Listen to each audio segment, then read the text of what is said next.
Welcome to our MarquetteHoops.com basketball show. My name is John Dodds. Tom Pippins is on assignment this week. The focus of our show is twofold. First, we want to celebrate the rich heritage of Marquette basketball by talking with the players and personalities who lived through it. Secondly, we want to follow Shaka Smart as he rebuilds the Marquette program. Our guest this week checks both boxes.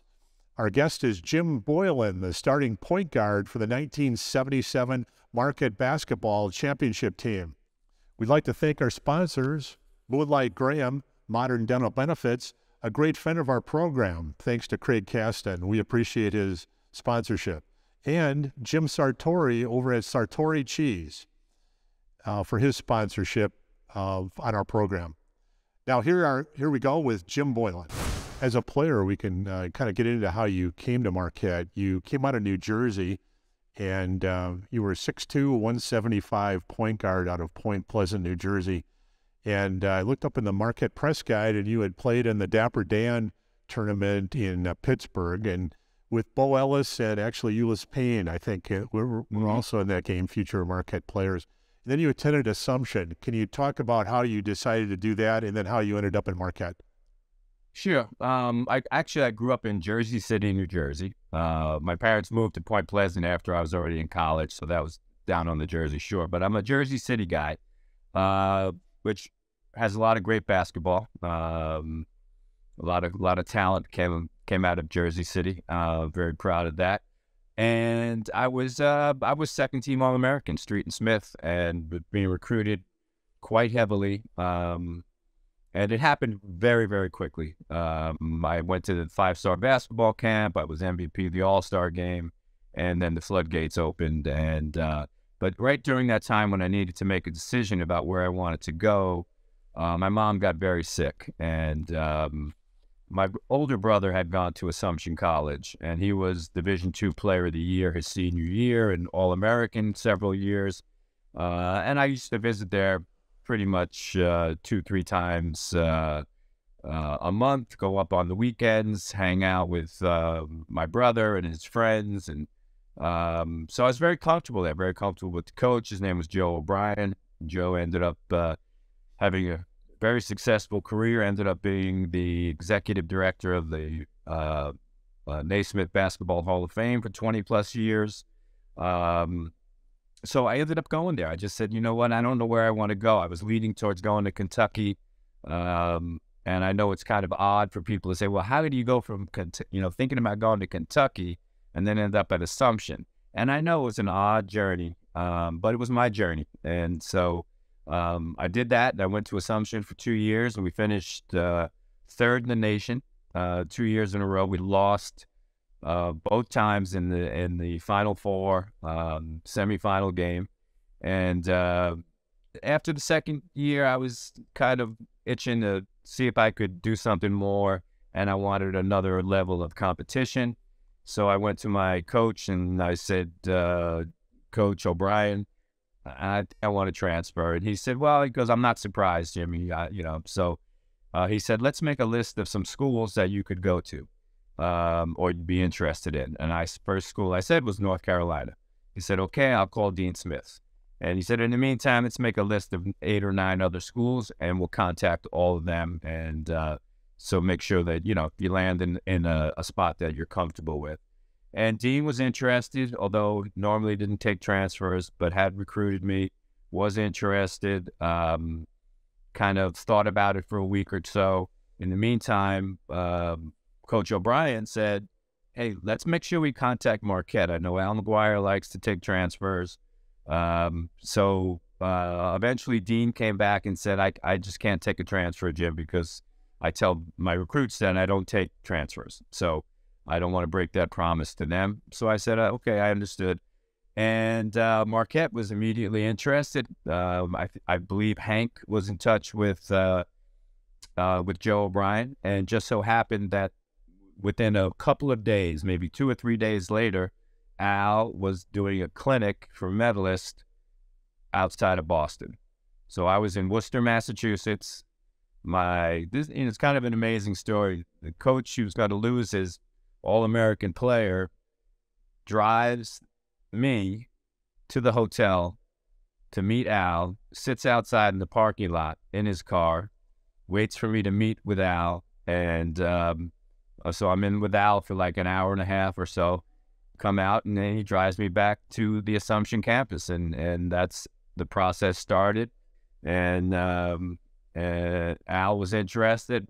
I think Al saw something in me that I think reminded him of himself, where I came from, the New York City area, Irish Catholic background. So we had a lot of similarities, he and I. And I didn't remember saying this to Al, but he told me years later that the most impressive thing I said to him was that he asked me, well, what makes you think you can play at Marquette?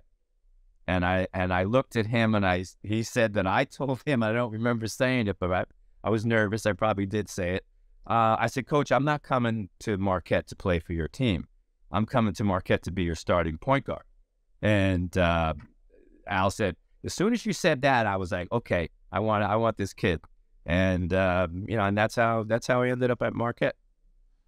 What's interesting, the old transfer rule is you had to sit out a year, and you sat out a year when arguably one of the top 3 teams in Marquette history. You had Lloyd Walton, Butch Lee was a sophomore, I believe, at the time, and then Earl Tatum, Bo Ellis, and Jerome Whitehead. And just your second, if you're on the scout team, you had Buttram, maybe Neary, you had Rosenberger. You had a really good team. You were probably a top 40 team as a scout team. Right. Yeah, it was, coming in, sitting out for a year is very difficult, but the only saving grace was the fact that I got to practice every day against those guys. And so, I got to go up against Lloyd and Butch on a daily basis.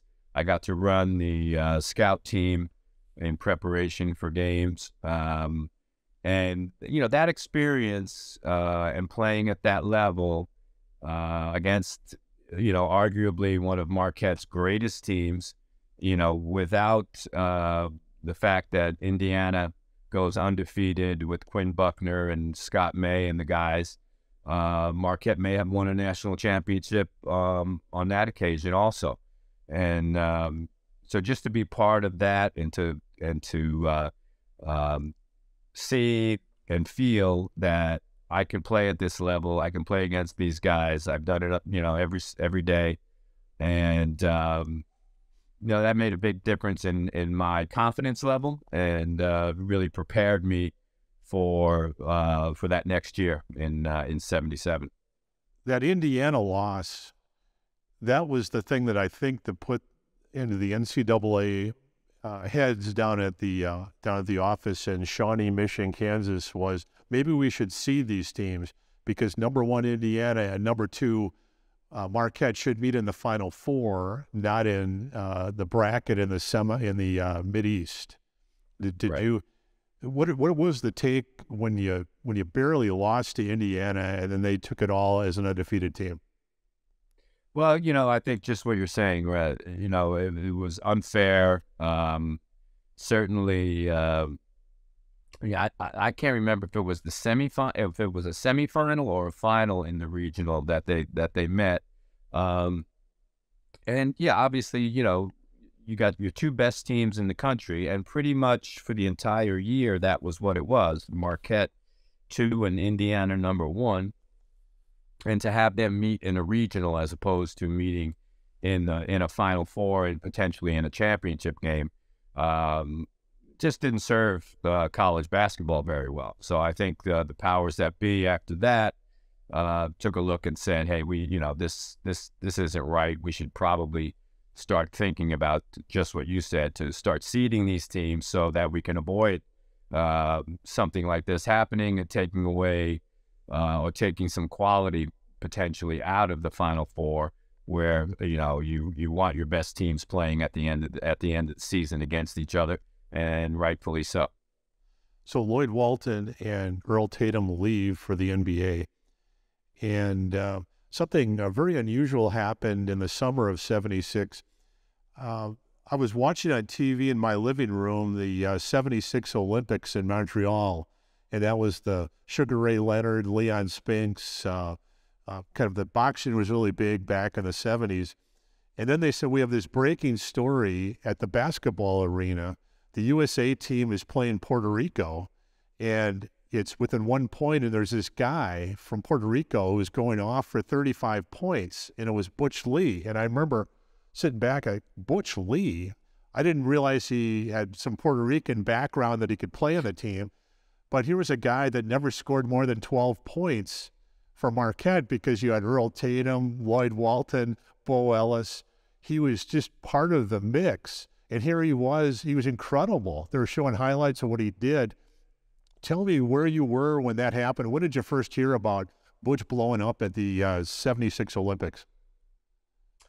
Well, similar to you, I was just at home watching. I love track and field. I love the Summer Olympics. So I watch it religiously, and boom, here we go. We're at suddenly we move over to the basketball arena, and there's Butch just going off, and I was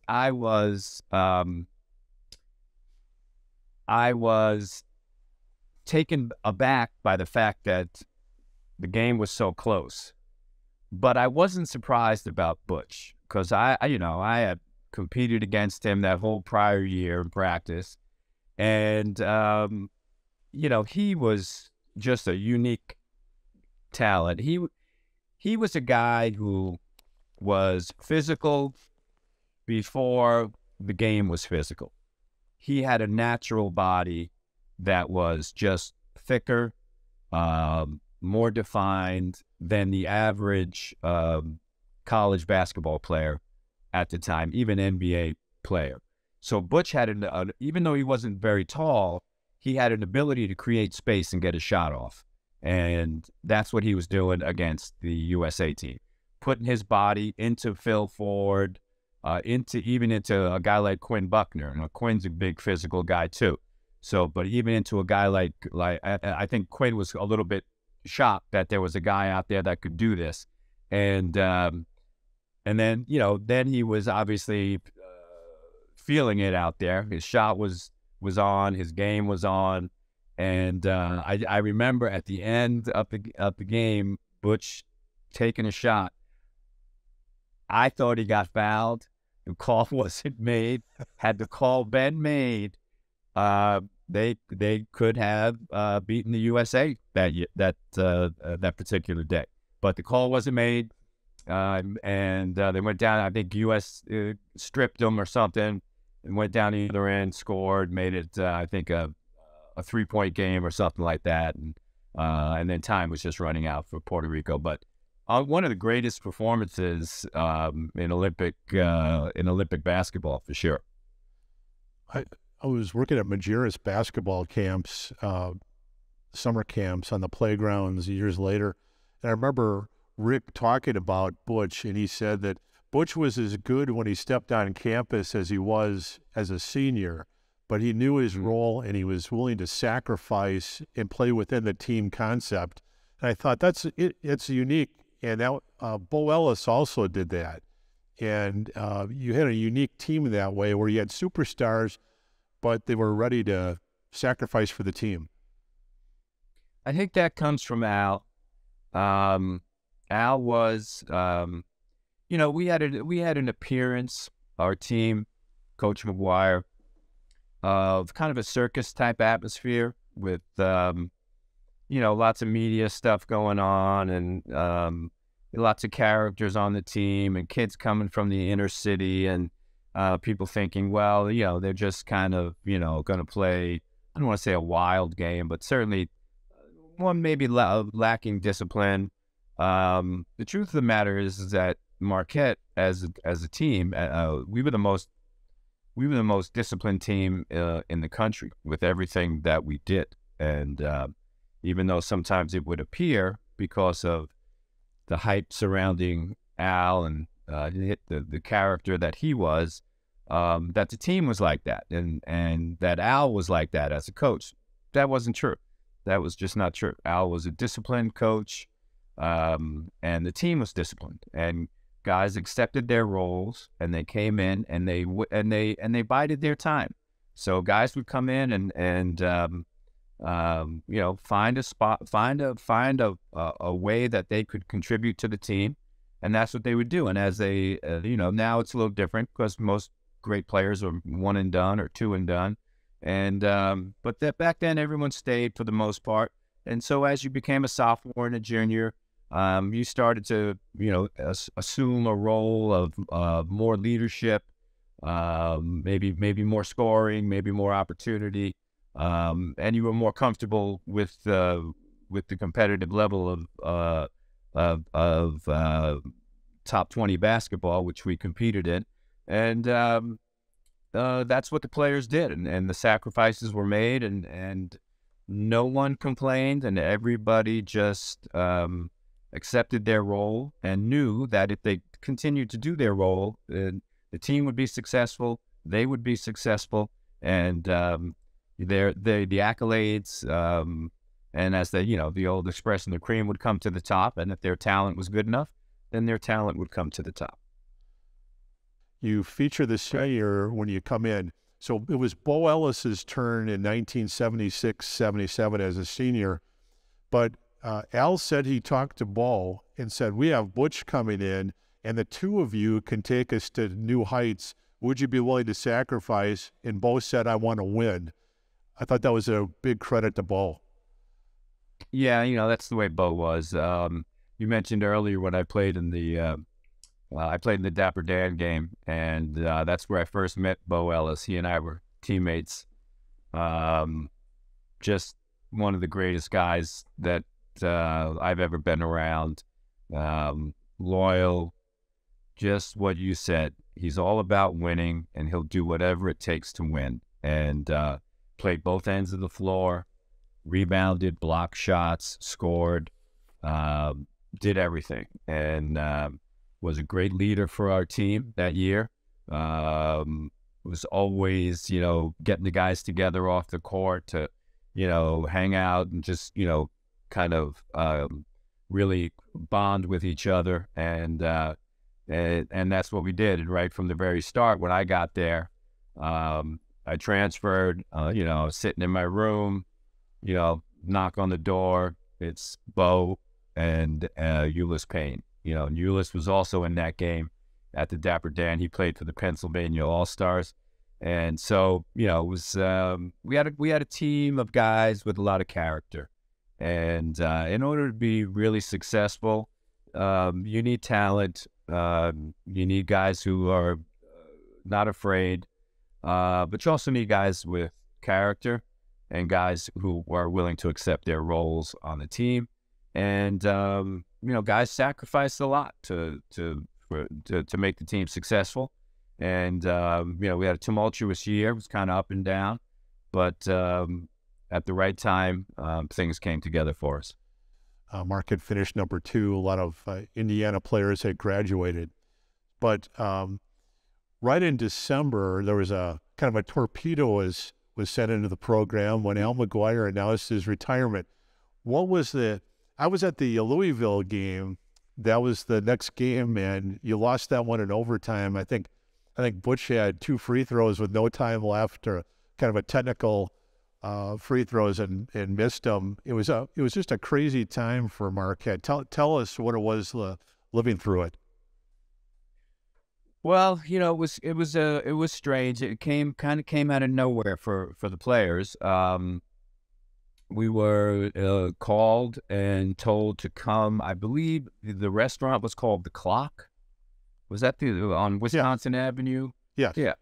We were told to come to The Clock for lunch. And everybody's like, well, you know, random. Okay. I think school might have been out. Students might have been gone. We go down there, and as soon as we walk in, it was like a funeral.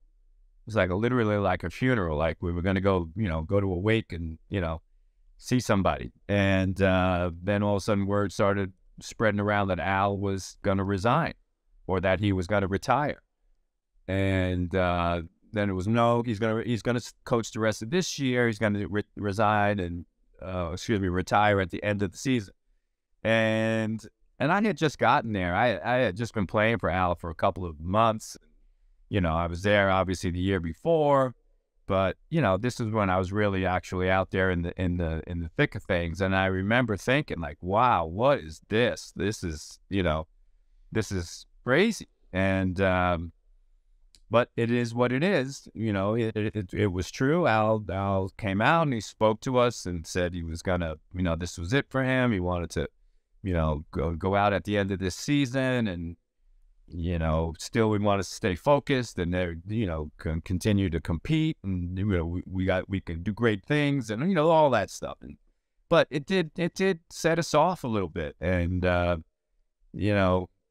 that became the story. Everywhere we went, that was the story. And it was all about Al retiring at the end of the season, and Hank becoming the head coach, and so it was a distraction, and we didn't handle it all that well in the beginning, and so subsequently we stumbled and had a hard time the rest of the season, kind of getting it together. And finally, at the end of the season, after we lost 3 consecutive games at home, which Marquette hadn't lost. I think we lost 5 games at home that year. And I looked at the record, and Marquette hadn't lost 5 games total, and I think the previous 10 years at home, and we had done it in 1 season. So I was like, wow, that's not good.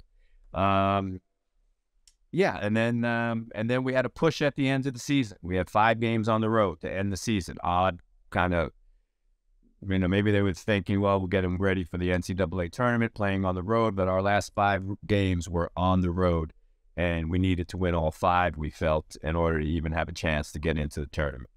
Sure, you had lost. You'd been okay. You righted the ship mid-season, but then lost to Pat Cummings at Cincinnati in a game where there's a lot of talking back and forth between the teams. I remember. Yeah. Was Pat Cummings doing some woofing, or what do you remember about that game? Their whole team was doing a lot of woofing. We had come to town.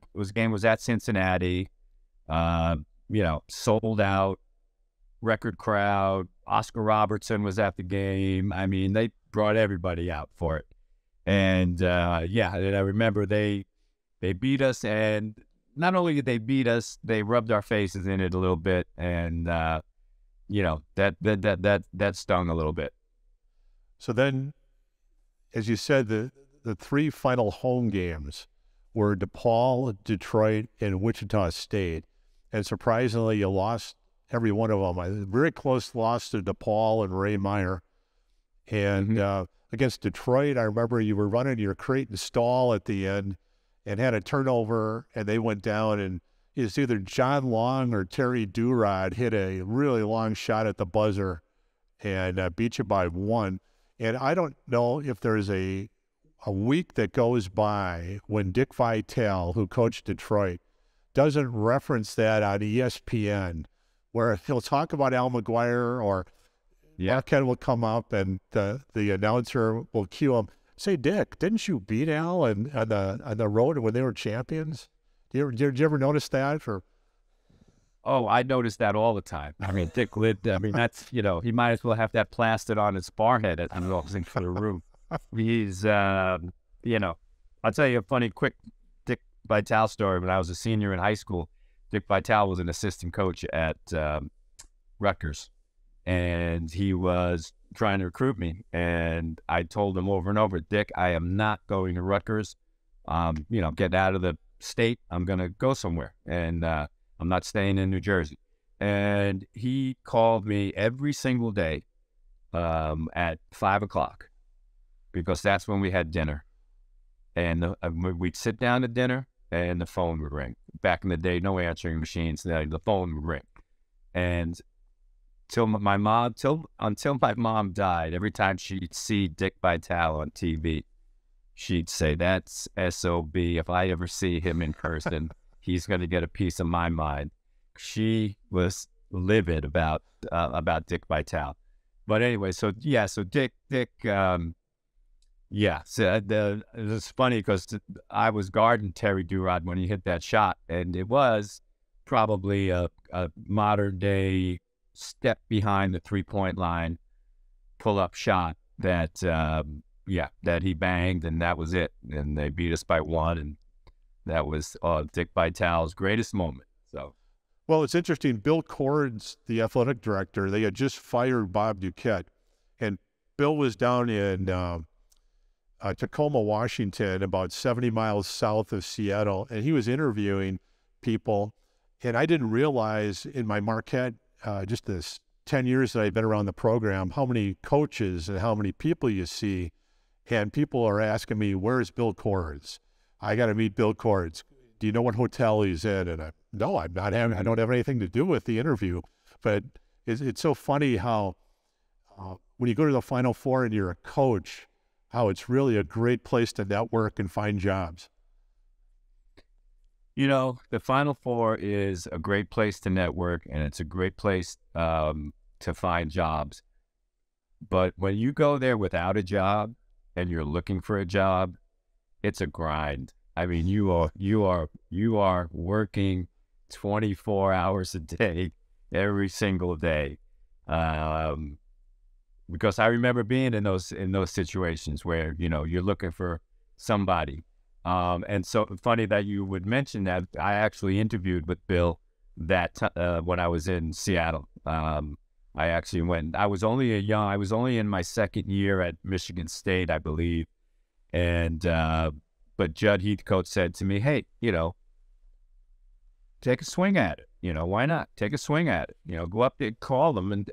And I met with Bill, and I had a great. It was a great experience. You know, because it was my first real interview for a coaching position. I had one with Judd, but it was more or less kind of, you know, an anointment. You know, we're going to take you, and that's it. And you know, congratulations. But I had an opportunity to sit with Bill, and really I liked Bill. I liked him a lot, and had an opportunity to sit with him down there. And but it is the place you go to network. It's the place you go to make contacts, and I did it many times. But it's not the greatest way to spend your Final Four weekend, working as a lobby lizard, trying to latch on to any, you know, and you're trying to spot coaches. And the coaches who have jobs, they know everyone's coming after them, and they're sneaking around, kind of hiding a little bit. Well, that's our show for this week. Thanks to Jim Boylan for going above and beyond and giving us a trip down memory lane. Thanks to our sponsors, Moonlight Graham Modern Dental Benefits, and Sartori Cheese and Jim Sartori. If you'd like to check out an archive of our show, just go to my website, marquettehoops.com, and look for the archive link on the front. Until next week, thanks for watching.